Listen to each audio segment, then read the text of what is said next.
పాట పాడుకుందాం. 618 పాట. పాట సంఖ్య 618, 605. పాత బడవస్కంలో 605, కొత్త బడవస్కంలో 618. నా హృదయము ఇంతగా మారాను.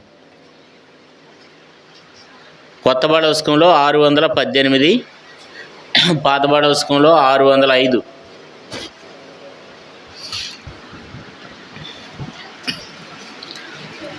నా హృదయము వింతగా మారేను, నా హృదయము వింతగా మారేను, నా హృదయము వింతగా మారేను.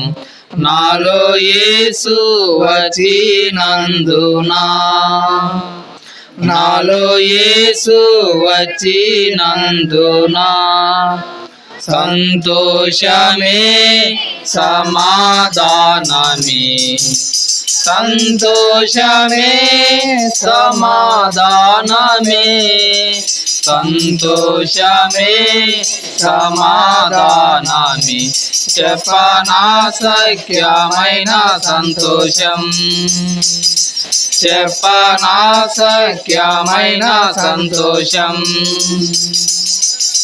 తెరువబడెను నా మనోనేత్రము, తెరువబడెను నా మనోనేత్రము, తెరువబడెను నా మనోనేత్రము.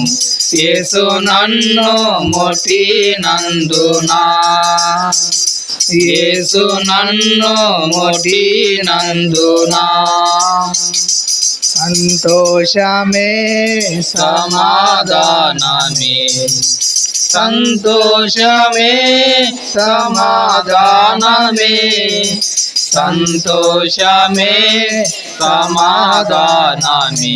చెప్పనా సఖ్యమైన సంతోషం, చెప్పనా సఖ్యమైన సంతోషం.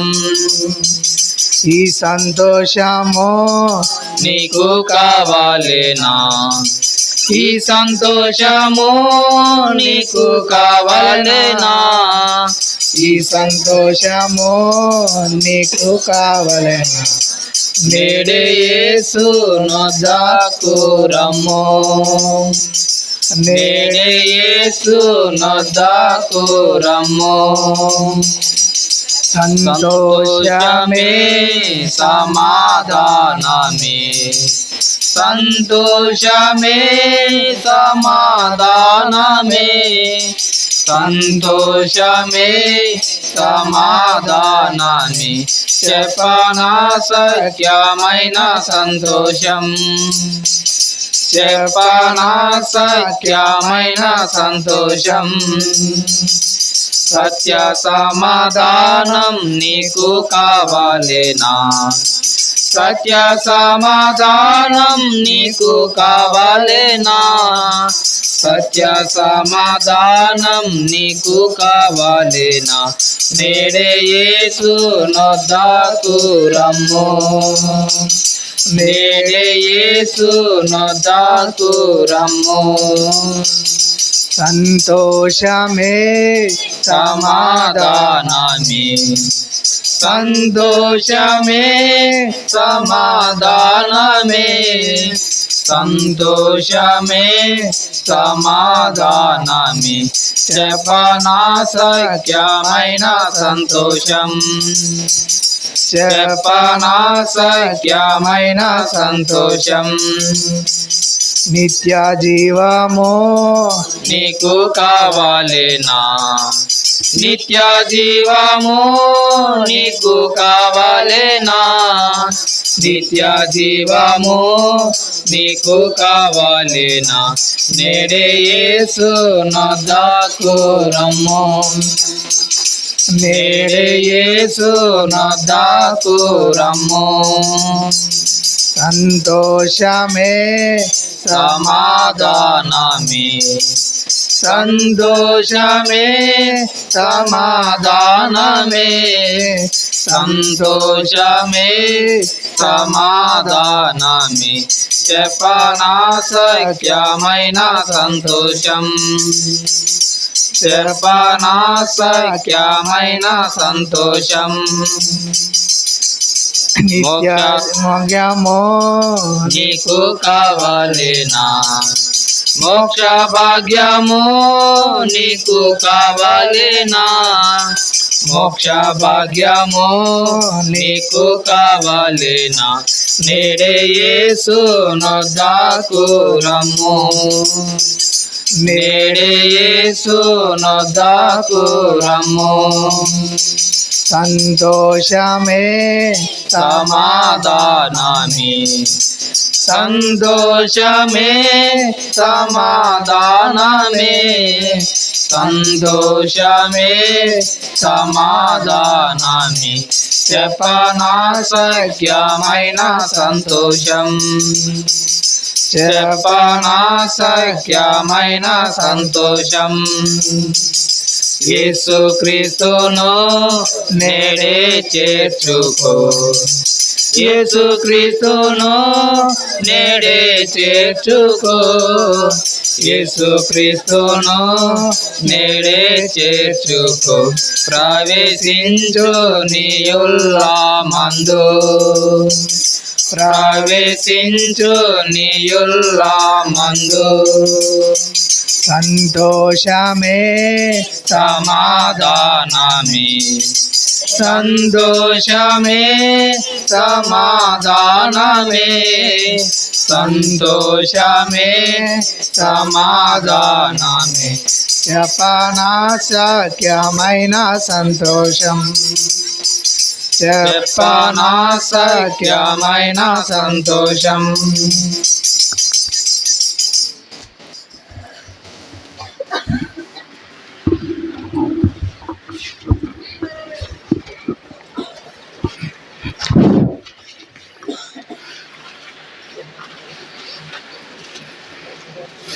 దేవుని యొక్క వాక్యంలో నుండి కొన్ని మాటలను మనం చదువుకుందాం.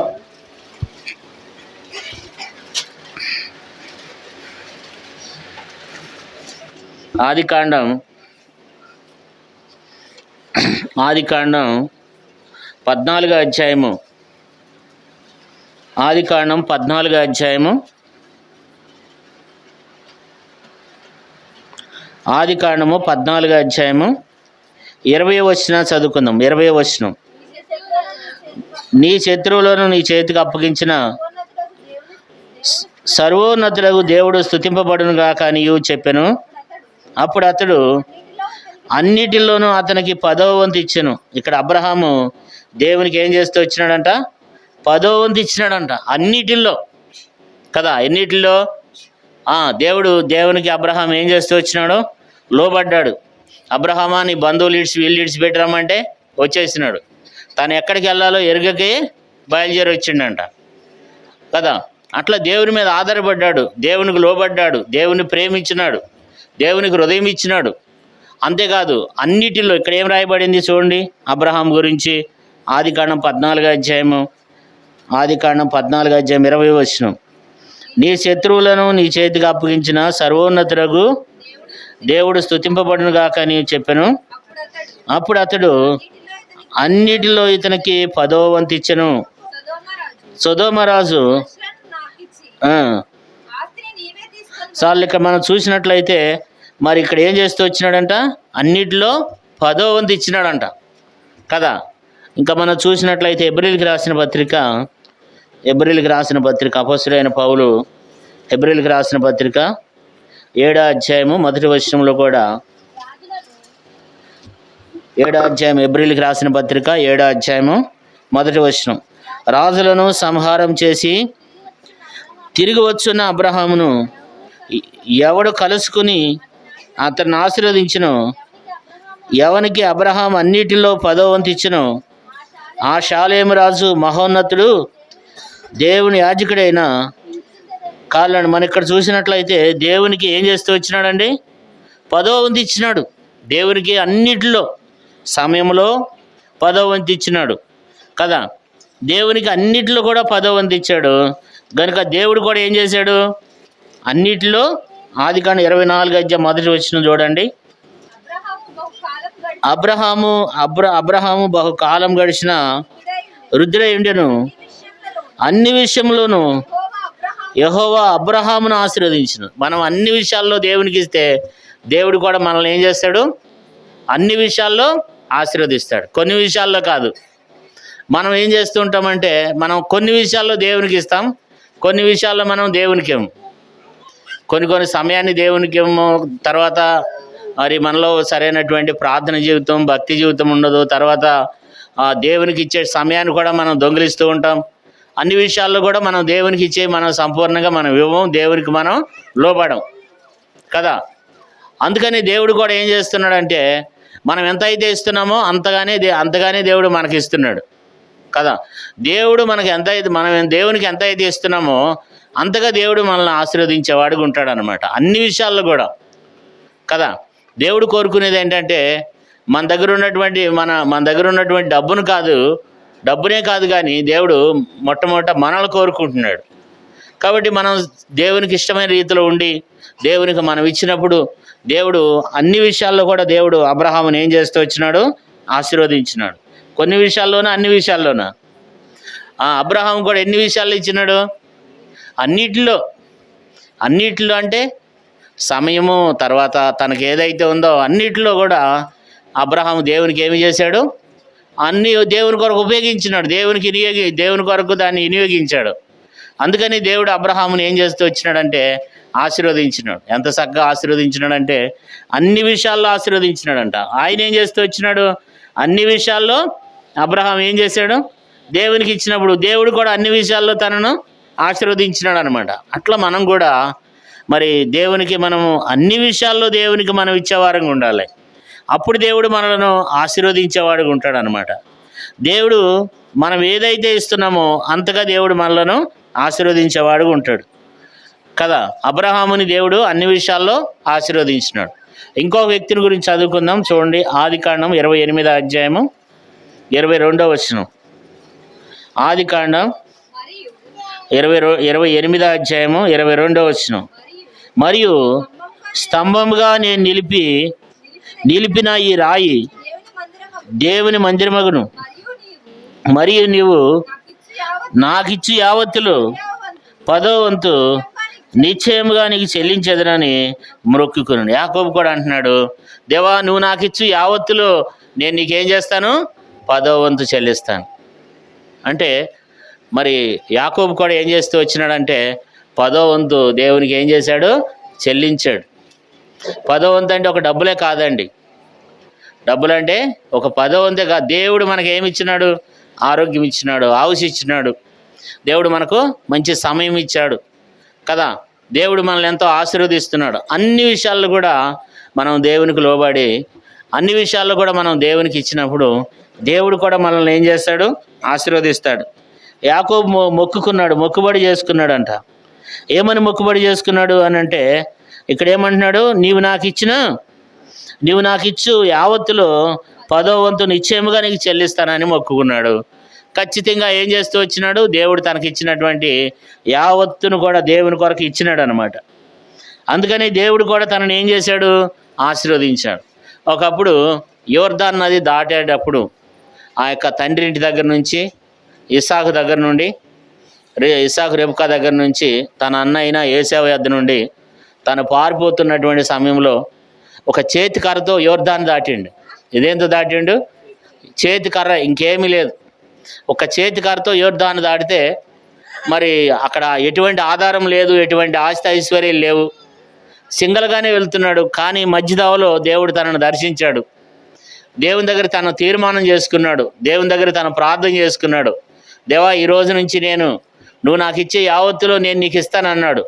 మరి సమయాన్ని ఇచ్చినాడు, సమస్తం ఇచ్చినాడు. దేవుని కొరకు తను అక్కడ జీవిస్తూ వచ్చినాడు.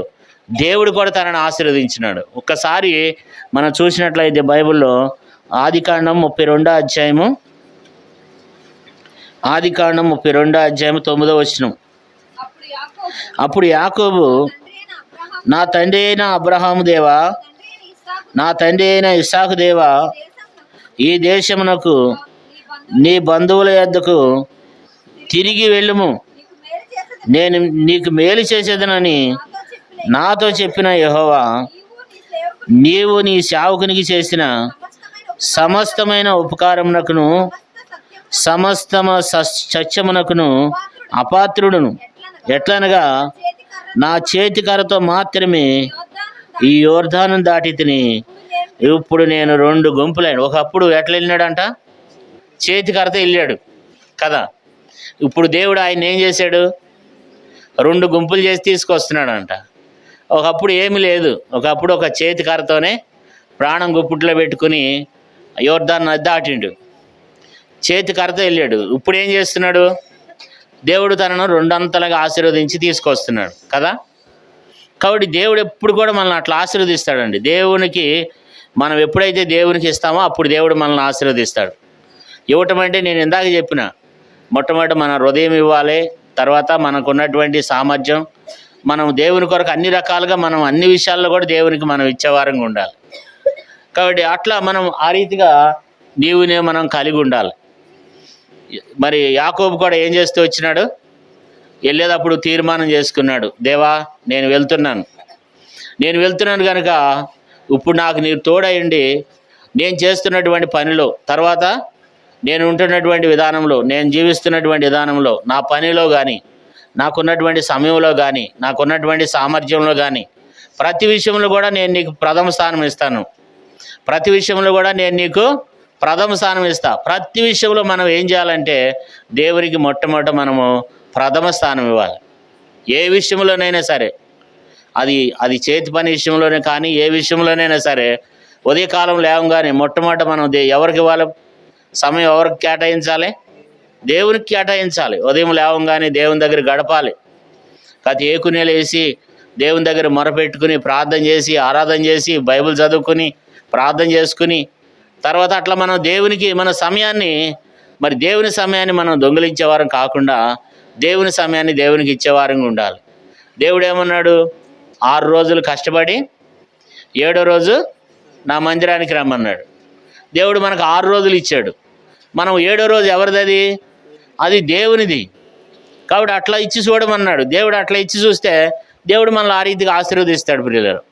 కాబట్టి అబ్రహామును కూడా దేవుడు ఏం చేస్తూ వచ్చినాడంటే, ఆ యాకోబుని అబ్రహాముని దేవుడు ఆశీర్వదిస్తూ వచ్చినాడు. అబ్రహాముని అన్ని విషయాల్లో ఆశీర్వదించినాడు. యాకోబుని అయితే ఏం చేశాడంట? 2 గుంపులుగా చేసి తీసుకొచ్చినాడంట. చూడండి ఎంత గొప్ప కార్యము. అంటే దేవుని ప్రజలైనటువంటి మనము దినదినము ఏం చేయాలి? అభివృద్ధి చెందాలి ఆత్మీయంగా. తర్వాత కుటుంబంగా కూడా మన చేతి పని ఆశీర్వదించబడాలి, మన కుటుంబం ఆశీర్వదించబడాలి.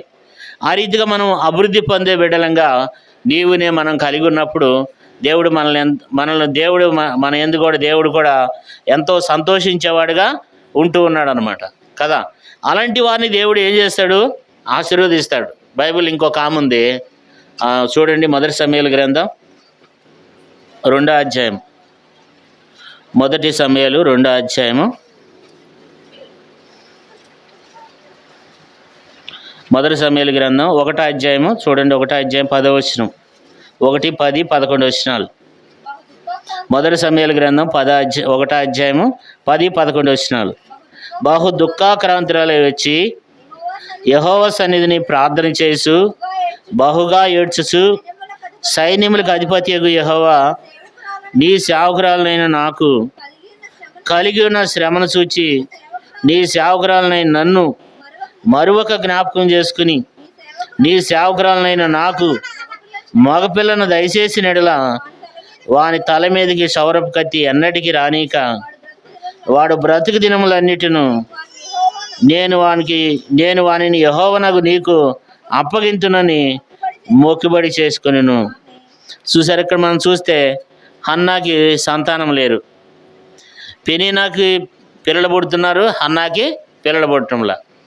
ఇప్పుడు తోడుకోడలకి వాళ్ళ భర్తకి 2 భార్యలు.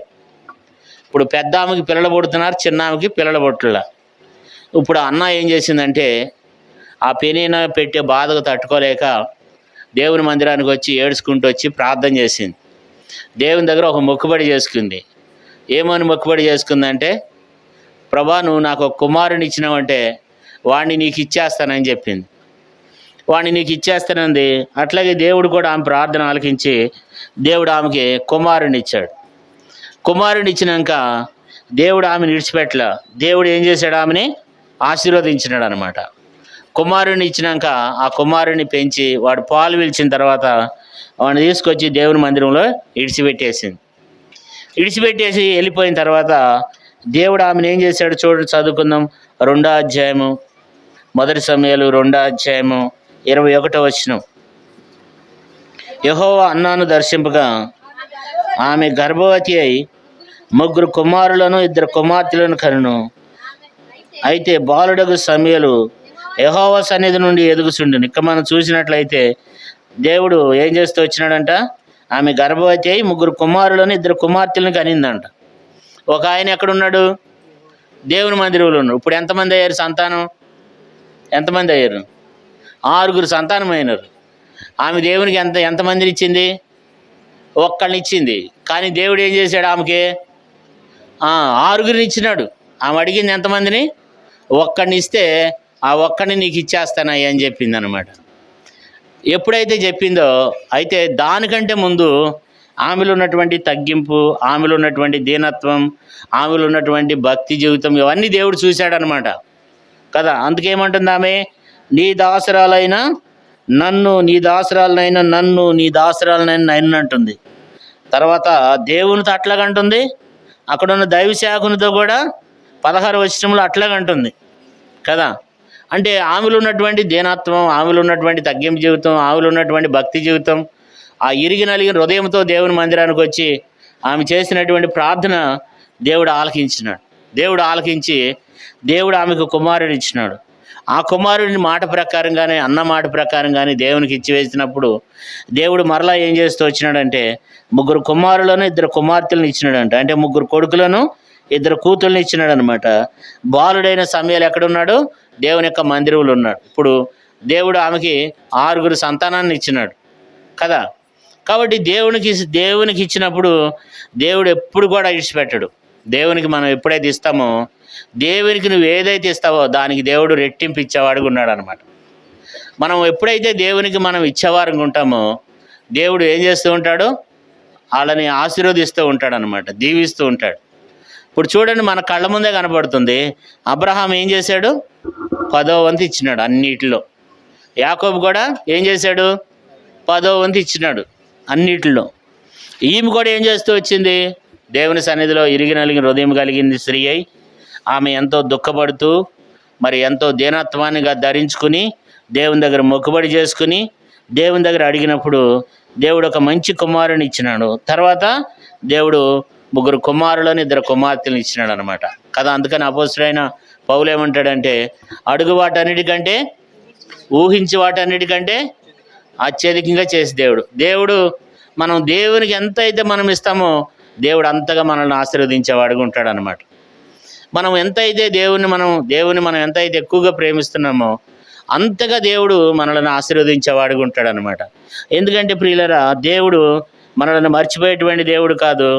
దేవుడు విడిచిపెట్టడానికి అన్యాయస్తుడు అంతకంటే కాదనమాట. మనం ఏది దేవుని కొరకు ఏది ఏడిచిన, ఇప్పుడు ఉదాహరణకి మీరు ఇక్కడ గృక్కుడికి వచ్చినారు, మీరు ఇక్కడ గృక్కుడికి వచ్చిన దానికి కూడా దేవుడు మీకు ప్రతిఫలం ఇస్తాడనమాట. దేవుని నందు మాత్రం ప్రయాసము వ్యర్థం కాదు. ఏ ప్రయాసమైన వ్యర్థమైపోద్దేమో కానీ దేవుని కొరకు వేసిన ప్రతి అడుగు కూడా అది వ్యర్థం కాదు. దానికి దేవుడు రెట్టింపు దీవెన దేవుడు ఇస్తూనే ఉంటాడు మనకి కదా. అందుకని బైబిల్లో ఏముంది చూడండి, హెబ్రీయులకు రాసిన పత్రిక 6వ అధ్యాయము 10వ వచనం. హెబ్రీ 6:10. మీరు చేసిన కార్యములను పరిశుద్ధులకు ఉపచారం చేసి ఇంకనూ ఉపచారం చేయుచుండుట చేత తన నామమును బట్టి చూపిన ప్రేమను మరచుటకు దేవుడు అన్యాయస్తుడు కాడు. దేవునికి ఏదైనా మనం ఇస్తే, దేవునికి ఏదైనా మనం చేస్తే దానికి దేవుడు అన్యాయస్తుడు కాదంట. దేవుడు దానికి ఏం దయచేసేవాడుగా ఉన్నాడు? ప్రతిఫలం దేవుడు మనకు ఇచ్చేవాడుగా ఉన్నాడు. ప్రియులారా, దేవుడికి ఎప్పుడైతే మనం ఇస్తామో అప్పుడు దేవుడు మనల్ని ఆశీర్వదించడం స్టార్ట్ చేస్తాడు కదా. కాబట్టి మొట్టమొదట దేవునికి మన హృదయాన్ని ఇచ్చేవారంగా, మనల్ని మనమే దేవుని దగ్గర తగ్గించుకుని దేవుని బిడ్డలంగా ఆత్మీయ కలిగి భక్తి కలిగి దేవునికి మనం లోబడినప్పుడు దేవుడు మనల్ని ఆశీర్వదిస్తాడు. మనం ఇచ్చేటువంటి వాటిని కూడా దేవుడు ఆశీర్వదిస్తాడు, వాటిని అంగీకరిస్తాడు కదా. ఇప్పటికి ఎంతమందిని చూస్తూ వచ్చినాం? ముగ్గురిని చూస్తూ వచ్చాం కదా. అబ్రహాము, యాకోబు, తర్వాత హన్న కదా. వీళ్ళ ముగ్గురికి దేవుడు ఇచ్చాడా ఇవ్వలేదా? ఇచ్చినాడు కదా. ఇంకొక ఆయన కూడా చదువుకుందాం చూడండి. 2 సమూయేలు గ్రంథంలో ఇంకొక వ్యక్తి ఉన్నాడు. ఆయన ఏం చేశాడంటే 2 సమూయేలు గ్రంథం 6వ అధ్యాయము 10వ వచనం చదవండి. 2 సమూయేలు 6:10. యెహోవా మందసమును దావీదు పురములోనికి తన యొద్దకు తెప్పింపనొల్లక గిత్తీయుడగు ఓబేదెదోము ఇంటి వరకు తీసుకుని వచ్చి అచ్చటించెను. యెహోవా మందసము 3 నెలలు గిత్తీయుడగు ఓబేదెదోము ఇంటిలో ఉండగా యెహోవా ఓబేదెదోమును అతని ఇంటి వారందరినీ ఆశీర్వదించును. దేవుని యొక్క మందసం ఆ రోజుల్లో దావీదు సౌలు దినాల్లో మందసం పట్టబడింది. సౌలు రాజుకున్నటువంటి దినాల్లో మందసం పట్టబడి ఫిలిస్తీన్లు ఆ మందసాన్ని తీసుకుని వెళ్ళిపోతారు. అయితే దావీదు మరలా రాజు అయిన తర్వాత దావీదు ఏం చేస్తాడంటే అది వాస్తవానికి ఆ మందసాన్ని మరి దాన్ని యాజకులు మోసుకుంటూ రావాలన్నమాట. కానీ దావీదు ఏం చేస్తాడంటే ఎడ్ల బండి మీద పెట్టుకుని తీసుకుని వస్తాడు. దాన్ని తీసుకుని వస్తుంటే మధ్యలో ఏమైందంటే ఆ ఎద్దు కాలు జారి మరి బండి పడిపోయిందనమాట. ఎడ్ల బండి మీద పెట్టుకుని వస్తుంటే ఆ మందసం పడిపోతుందని ఉజ్జా అనేటువంటి అతను అది ఏం చేశాడంటే వెంటనే దాన్ని పట్టుకోబోయాడు అనమాట. దాని మీద అట్లా చేసాడు పడిపోద్దేమోనని. వెంటనే ఒక భయంకరమైన కరెంటు, ఒక ఎంత ఫుల్ కరెంట్ లాగా వెంటనే అక్కడికక్కడే ఆయన దేవుని యొక్క ఉగ్రత వచ్చేసి అక్కడికక్కడే చనిపోతాడు. దావీదు భయపడి ఏం చేస్తాడంటే ఆ మందసాన్ని ముందుకు తీసుకెళ్ళడానికి ఇష్టం లేక ఆ మందసం దగ్గరలో ఉన్నటువంటి ఓబేదెదోము ఇల్లు ఉంది దగ్గరలో, ఆ మందసాన్ని ఏం చేశాడంటే ఆ ఇంట్లో పెట్టి వెళ్ళిపోయినాడు. అందరు భయపడిపోతున్నారు. దావీదు కూడా భయపడిపోయి ఆ మందసాన్ని ముందుకు తీసుకెళ్ళటానికి ఎంత మాత్రం ధైర్యం లేక అక్కడ రోడ్డు పక్కనే ఉన్నటువంటి ఓబేదెదోము ఇల్లు ఉంది. వెంటనే ఆ మందసాన్ని తీసుకొచ్చి వాళ్ళ ఇంట్లో పెట్టేశాడు. మరి ఆయనట్టు అంగీకరించాడు చూడండి. దేవుని యొక్క మందసం అసలు దాన్ని ఇంకోళ్ళు ఎవరు కూడా పట్టుకోకూడదు. కానీ ఆ మందసాన్ని తను చేర్చుకున్నాడు. ఎన్ని రోజులు ఉందంట మందసం? 3 నెలలు ఉందంట. 3 నెలల్లో దేవుడు ఏం చేశాడు? ఓబేదెదోమును అతని ఇంటి వారిని దేవుడు ఏం చేశాడంట? ఆశీర్వదించినాడంట కదా. 3 నెలల్లో ఎవరైనా ఆశీర్వదించబడతారా? ఎంత ఆశ్చర్యం అంటే దేవుని కొరకు మనం కొంచెం చేసినా నిజంగా ఆ మందసాన్ని తీసుకురావడానికి ఎవరికి ధైర్యం చాలేదు. కానీ ఓబేదెదోము దాన్ని అంగీకరించినాడు, దాన్ని తన ఇంట్లో పెట్టుకోవడానికి ఇష్టపడ్డాడు. ఆ కారణం చేత దేవుడు ఓబేదెదోమును అతని ఇంటి వారందరినీ కూడా దేవుడు ఏం చేస్తూ వచ్చిండంటే ప్రియులరా, దేవుడు తన ఇంటి వారిని ఆశీర్వదిస్తూ వచ్చినాడంట. చూడండి 10వ వచనంలో, 10వ వచనము 11వ వచనం చదవండి. 11. యెహోవా మందసము 3 నెలలు గిత్తీయుడగు ఓబేదెదోము ఇంటిలో ఉండగా యెహోవా ఓబేదెదోమును అతని ఇంటి వారందరినీ ఆశీర్వదిస్తూ వచ్చినాడంట. ఒకరిని కాదు, తన ఇంటి వారిని కదా, తన కలిగినంతని కూడా దేవుడు ఆశీర్వదిస్తూ వచ్చినాడు కదా. ఎన్ని రోజులు? 3 నెలలు ఉంచుకున్నందుకు దేవుడు ఏం చేశాడు? తన కుటుంబాన్ని, తన కలిగిన అంతటిని కూడా దేవుడు ఆశీర్వదించేసినాడు. దేవుడు ఆ రీతిగా మనల్ని ఆశీర్వదించేవాడుగా ఉంటాడు అనమాట. ఆయనకి ఏదైనా మనం చేస్తే ఆయన మనకు వెంటనే ఆ రుణాన్ని దేవుడు ఉంచుకునేటువంటి దేవుడు ఎంత మాత్రం కూడా కాదనమాట కదా. అట్లా దేవుని యొక్క మందసాన్ని ఏం చేస్తూ వచ్చినాడు? తన ఇంట్లో పెట్టుకోవడానికి ఇష్టపడినప్పుడు దేవుడు తన కుటుంబాన్ని, తన పిల్లలను దేవుడు ఎంతగానో ఆశీర్వదించినట్లుగా దేవుని యొక్క వాక్యంలో రాయబడుతూ వచ్చింది. ఇంకో మాట చూడండి, తన ఇంటి వారిని దేవుడు ఏ రీతిగా ఆశీర్వదించినాడంటే ఓబేదెదోమును అతను కలిగిన అంతటిని కూడా దేవుడు ఆశీర్వదించినాడంట. 13వ అధ్యాయము 14వ వచనం చూడండి. 14వ వచనం మొదటి దినవృత్తాంతములు 13 అధ్యాయం 14 వచనం. మొదటి దినవృత్తాంతములు 14 వచనం చదవండి. దేవుని మందసము ఒబేదేదోము ఇంటిలోనికి ఆ, ఆ, ఉమ్, ఉమ్. కాబట్టి దేవుడు ఏం చేస్తూ వచ్చినాడంట చూడండి. మొదటి దినవృత్తాంతములు 13 అధ్యాయం 14 వచనం. దేవుని మందసము ఒబేదేదోము ఇంటిలో అతని కుటుంబం వద్ద 3 నెలలు తన ఇంటిలో. ఇక్కడ ఏం రాయబడింది? దేవుని మందసము ఒబేదేదోము ఇంటిలో అతని కుటుంబం వద్ద 3 నెలలు ఉండగా యెహోవా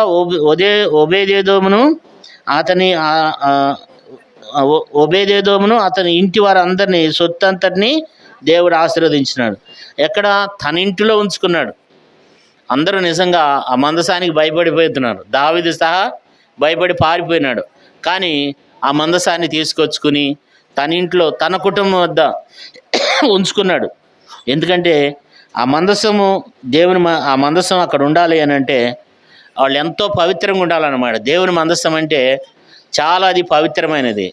ఆ మందసం ఆ ఇంట్లో ఉందంటే వాళ్ళు ఎంత భక్తి కలిగి ఉండాలంటే, వాళ్ళు ఎంత పవిత్రత కలిగి ఉండాలంటే అంత భయభక్తులతో పవిత్రత కలిగి ఉండాలన్నమాట. ఆ కుటుంబం కూడా 3 నెలలు దేవుని కొరకు వాళ్ళు ఎంతో భయభక్తులు కలిగి ఆ మందసాన్ని వాళ్ళ ఇంట్లో పెట్టుకుని, ఆ మందసాన్ని తన కుటుంబం దగ్గర పెట్టుకుని ఉండుట కారణం చేత దేవుడు ఒబేదేదోమును ఇంటి వారిని అతని సొత్తంతటిని కూడా దేవుడు ఆశీర్వదించేశాడంట. 26 అధ్యాయము 4 వచనం చూడండి. ఇదే మొదటి దినవృత్తాంతములు.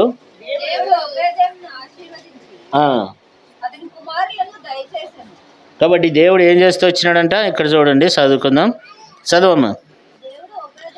దేవుడు ఒబేదేదోమును ఆశీర్వదించి అతనికి కుమారులను దయచేసాను. చూసారా, అంతకితం పిల్లలు కూడా లేరు కావచ్చు. దేవుడు ఆ మందసం ఉండే కారణం చేత దేవుడు వాళ్ళకి ఏం చేశాడంట? కుమారులను కూడా దయచేశాడంట. 3 నెలలు ఆ ఇంట్లో పెట్టుకుని ఆ మందసానికి ఉదయం సాయంత్రం వాళ్ళు అక్కడ మందసం దగ్గర వాళ్ళు ప్రార్థనలు చేస్తూ ఎంతో పవిత్రంగా ఉన్న కారణం చేత ఆ మందసాన్ని, దేవుని మందసాన్ని తన ఇంట్లో పెట్టుకున్నందుకు దేవుడు తనను తన పిల్లలను దేవుడు ఆశీర్వదించినాడు. 3 నెలల్లో ఆ కుటుంబాన్ని దేవుడు ఎంతగానో ఆశీర్వదించి ఆ కుటుంబాన్ని దీవిస్తూ వచ్చినాడు. దేవుడు నిజంగా ఎంత కృప కలిగిన వాడంటే ఆయనకు మనం ఏది చేసినా సరే విడిచిపెట్టాడు అనమాట. అలాంటి గొప్ప దేవుడు మన దేవుడు.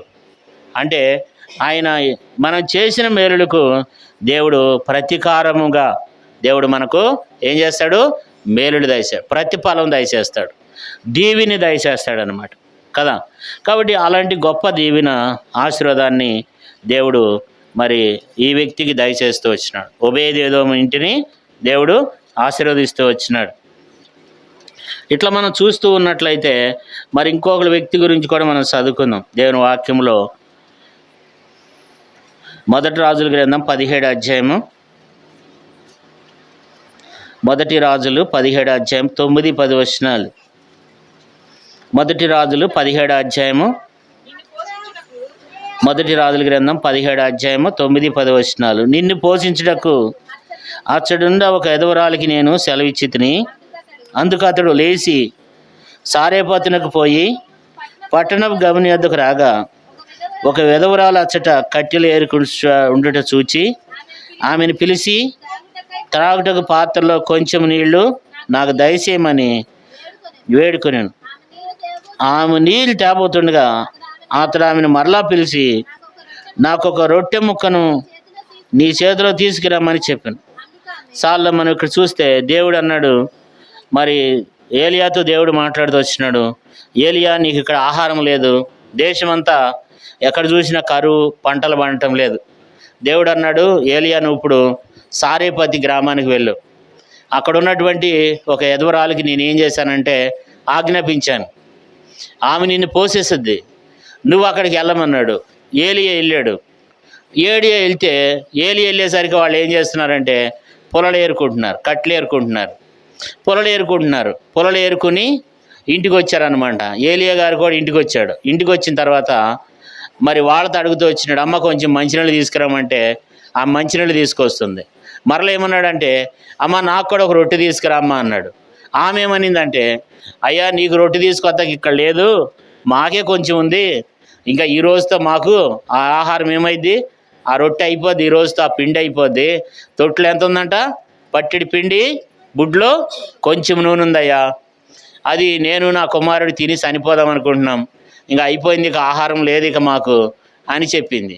అప్పుడు ఆయన అన్నాడు, అందులోనే కొంచెం నాకు ఒక చిన్న అప్పం తీసుకురమ్మా, ఒక రొట్టె తయారు చేసి తీసుకురామంటే ఒక రొట్టె తీసుకుని వచ్చి ఇచ్చిందంట.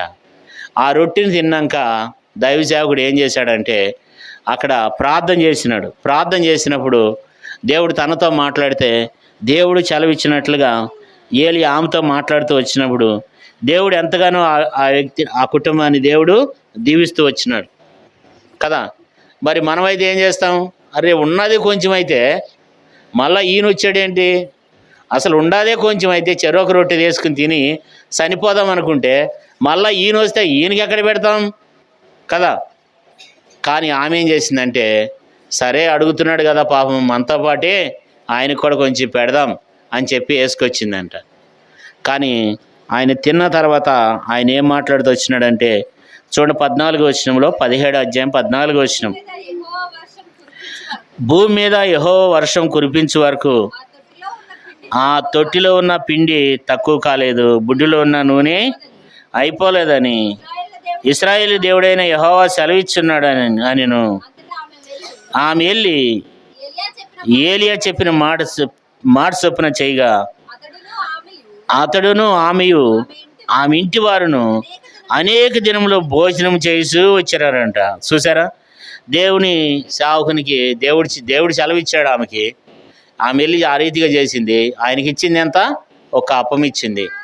కానీ దేవుడు ఏం చేశాడు, ఆమె ఇంటి వారు ఏం చేశారంట, మరలా దేవుడు భూమి మీద వర్షం పడి పంటలు పండేదాకా దేవుడు ఆమె కుటుంబాన్ని ఏం చేస్తూ వచ్చినాడు, పోషిస్తూ వచ్చినాడు కదా. దేవునికి ఇచ్చేది మనం కొంచెమే, కానీ దేవుడు ఏం చేస్తూ ఉంటాడు, ఆశీర్వదిస్తాడు అనమాట. ఏమిచ్చింది ఏలియాకు, ఆమె చిన్న రొట్టె ముక్కనిచ్చింది. దేవుడు ఏం చేస్తూ వచ్చినాడు, ఇప్పుడు ఆ చిన్న రొట్టె ముక్క కొరకే దేవుడు ఏం చేస్తూ వచ్చినాడు, ఆశీర్వదిస్తూ వచ్చినాడు కదా. 16వ వచనం చూడండి, యెహోవా ఏలియా ద్వారా సెలవిచ్చిన ప్రకారము తొట్టిలో ఉన్న పిండి తక్కువ కాలేదు, బుడ్డిలో ఉన్న నూనె అయిపోలేదు. ఎంత గొప్ప ఆశీర్వాదం వచ్చేసిందో చూడండి. దేశమంతా కరువు వచ్చి చచ్చిపోతున్నారు, తినటానికి ఆహారం లేదు, ఎక్కడ చూసినా పంటలు పండటం లేదు. కానీ దేవుడు ఆ వ్యక్తిని ఆశీర్వదిస్తూ వచ్చినాడు. కారణం ఏంటంటే ఆమెకున్నటువంటి సమర్పణ కదా. ఆ రోజుల్లో ఎంతోమంది అధవరాలు ఉన్నారంట. లోకాసు వార్తలో అంటాడు యేసుప్రభువారు 4వ అధ్యాయం లోకాసు వార్త 25వ వచనంలో, 4:25లో చదవసలేదు కానీ అక్కడ ఎంతోమంది సారేపతిలో ఎంతోమంది వెధవరాళ్ళు ఉన్నప్పటికీను దేవుడు ఆమెని పోషించినాడంట కదా. అంటే దేవుడు ఆమెని ఇష్టపడ్డాడు. దేవుడు ఆమెని ఇష్టపడ్డాడు.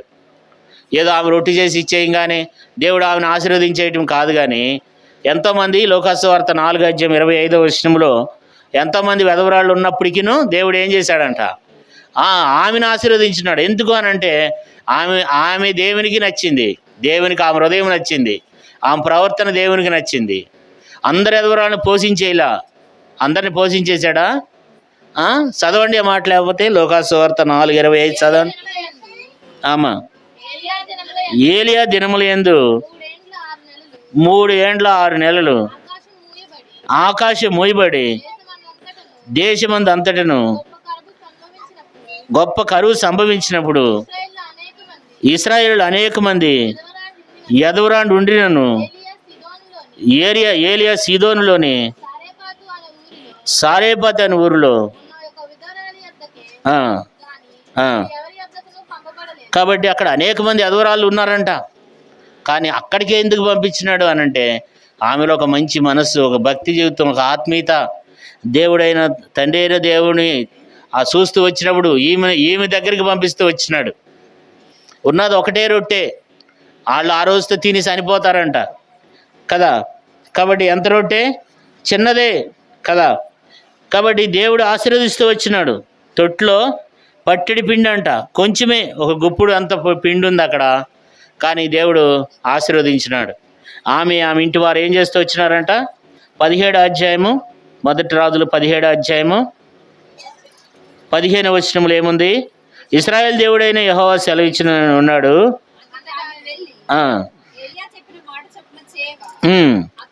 అతడును ఆమెయు ఆమె ఇంటి వారును అనేక దినములు భోజనం చేస్తూ వచ్చినారంట కదా. దేవుడు ఎంత దీవెన, ఎంత ఆశీర్వాదం. కాబట్టి దేవునికి ఇచ్చినప్పుడు దేవుడు మరలా ఏం చేస్తూ ఉంటాడు? ప్రతిఫలం దయచేస్తాడు. ఇంకొకళ్ళు కూడా మనం చదువుకుందాం లేఖనంలో. 2వ రాజుల గ్రంథం 4వ అధ్యాయము, 2వ రాజులు 4వ అధ్యాయం 8వ వచనం. 2వ రాజులు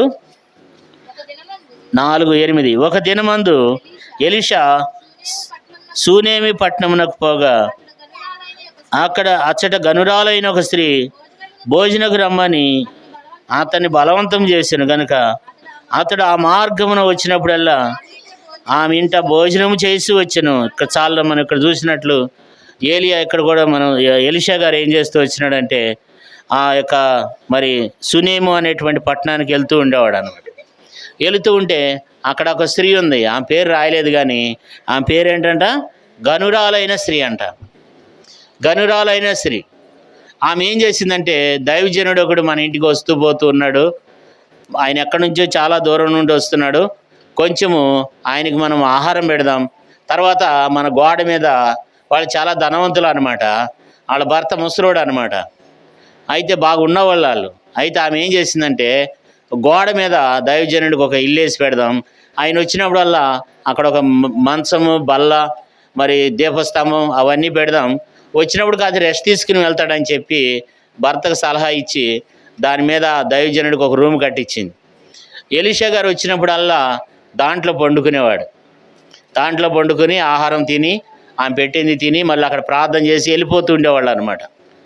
అట్లా అప్పుడప్పుడు ఆయన వచ్చినప్పుడల్లా, ఆ ప్రాంతానికి వచ్చినప్పుడల్లా ఆయన్ని భోజనానికి రమ్మని ఆమె ఏం చేస్తూ వచ్చింది? పిలుస్తూ వచ్చిందనమాట. పిలుస్తూ వస్తే ఎలీషా గారు వెళ్తూ వచ్చినాడు, ఆ ఇంట్లో భోజనం చేస్తూ వచ్చినాడు. అయితే అందుచేత ఆమెకి ఎవరు లేరు? పిల్లలు లేరు.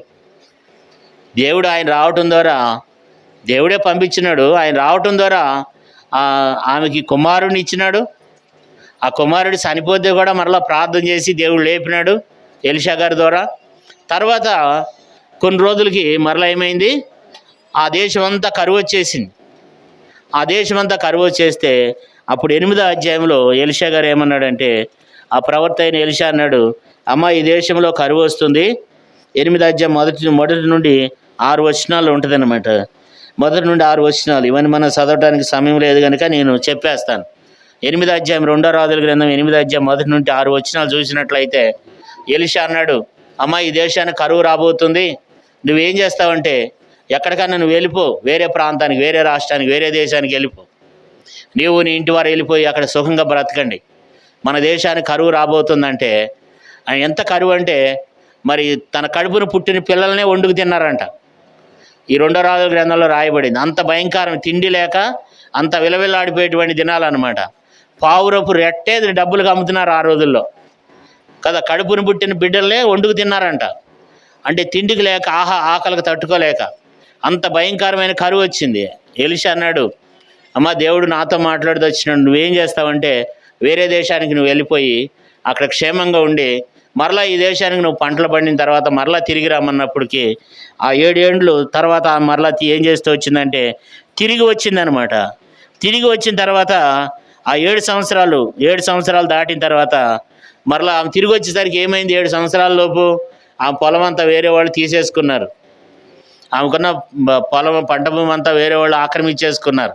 ఇంకా ఆమె రాదేమో, వెళ్ళిపోయినారు కదా, ఫ్యామిలీగా కుటుంబం అంతా వెళ్ళిపోయినారు అని చెప్పి ఆక్రమించేసుకుంటే మరలా తిరిగి వచ్చిన టయానికి ఎలీషా శిష్యుడు ఏం చేస్తున్నాడంటే, ఆ గెహాజీ అక్కడ ఆ రాజు దగ్గర ఉండి ఆమె గురించే మాట్లాడుతున్నాడు.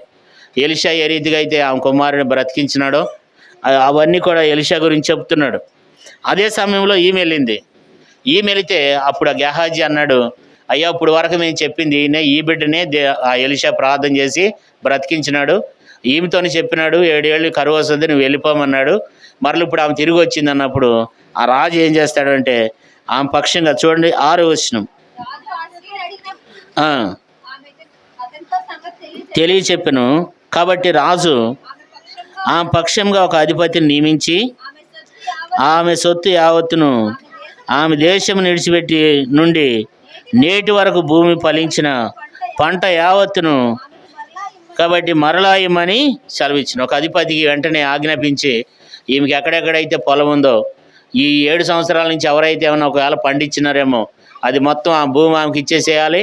తర్వాత ఆమెకి రావాల్సినటువంటి పంట కూడా ఆమెకి తిరిగి ఇప్పించేయాలన్నాడు.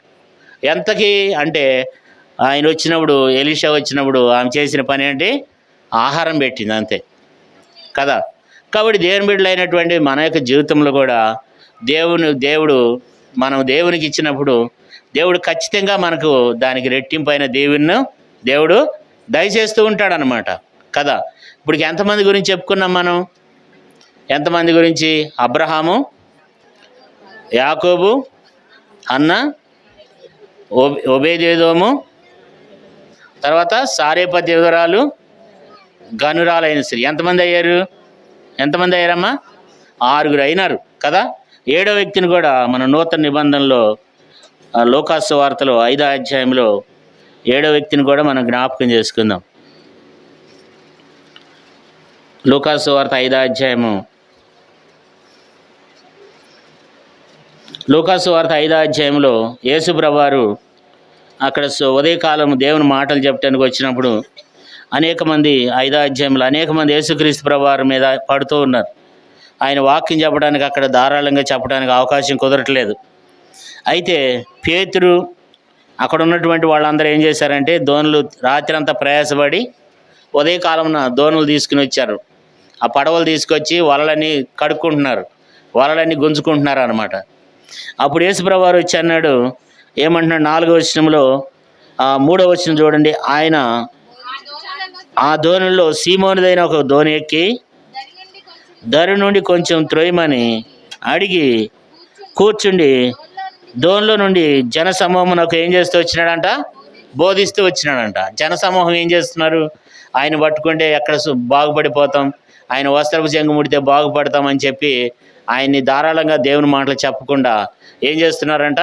వాళ్ళందరి మీద పడుతుంటే అప్పుడు యేసుప్రభువారు అక్కడ చాలా దోణులు ఉన్నాయి, కానీ పేతురుతోనే యేసుప్రభువారు ఎక్కినాడు అనమాట.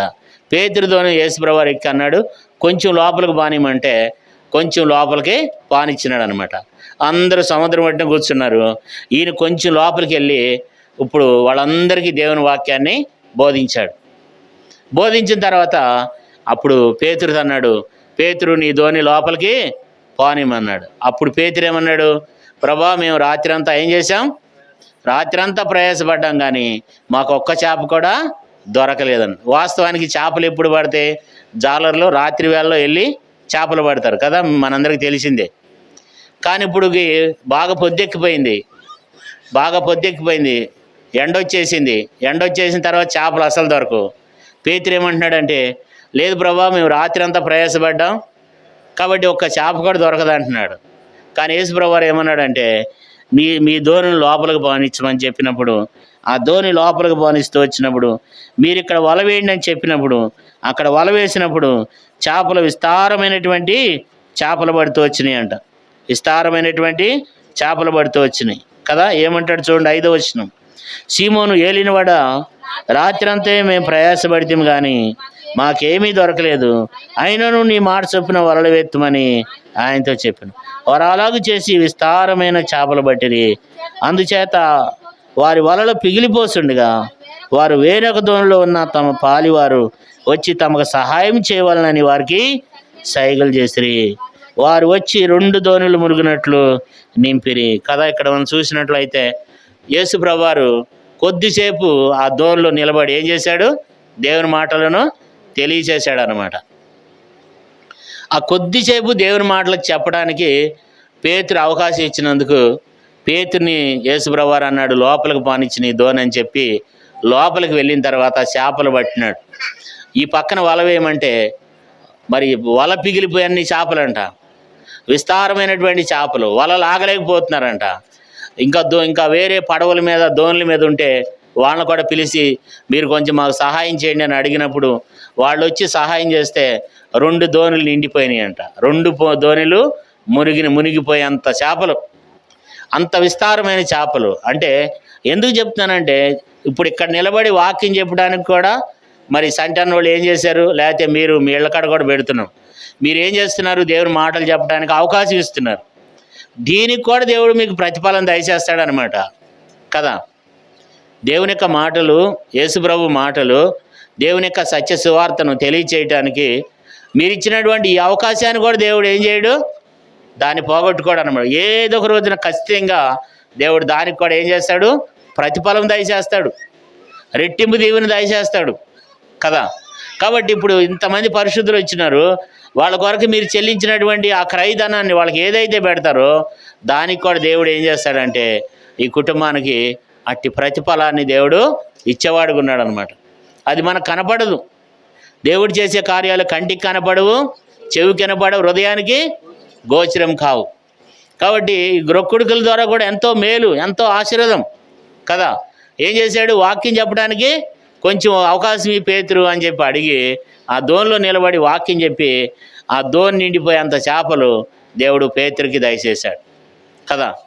ఇప్పుడు పేతురు అంటున్నాడు, ప్రభా నేను పాపాత్ముడు అంటున్నాడు. ఎందుకు పాపాత్ముడు అంటున్నాడు అంటే పేతురు అనుకుని ఉంటాడు, మేము చిన్నప్పటి నుంచి సముద్రం మీద పుట్టి పెరిగినాం, మాకు తెలుసు ఎప్పుడు చేపలు పడతాయో, ఈయన ఇప్పుడు వచ్చి వల వేయమంటున్నాడు, ఇప్పుడు వల వేస్తే చేపలు పడతాయి అని ఎన్ని అనుకున్నాడు హృదయంలో.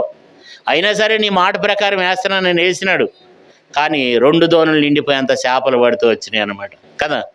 అంటే దేవుని కొరకు ఏది చేసినా దేవుడు దానికి ఏం చేస్తాడు చెప్పండి, ప్రతిఫలం దయచేస్తాడు.